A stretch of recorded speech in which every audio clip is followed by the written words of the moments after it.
Now we want to look at the effect that the starting angle has. We call that the amplitude of the pendulum. So you could hold a protractor here and measure the angle. That's probably the proper way to do it. I don't have one handy, so I think the important thing is that you do a small angle and you get a nice accurate reading for the period of the pendulum. We've talked about ways to reduce error, so use all those methods. Then do a bigger angle.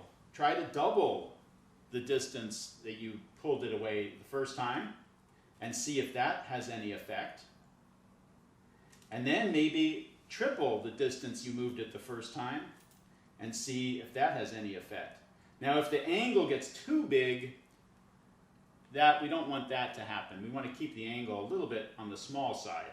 So I wouldn't go more than maybe this much, about 30 degrees. But the idea is you want to make large changes. So if you moved it a little bit, and then about twice as much, and then maybe 3 times as much, and see the effect there. If you make little tiny changes, if you do one from here and one from here, that's a very small change. You'd probably never measure a difference there, even if there was one. So big changes, and look and see if the amplitude, the starting angle, has any effect on the period of a pendulum.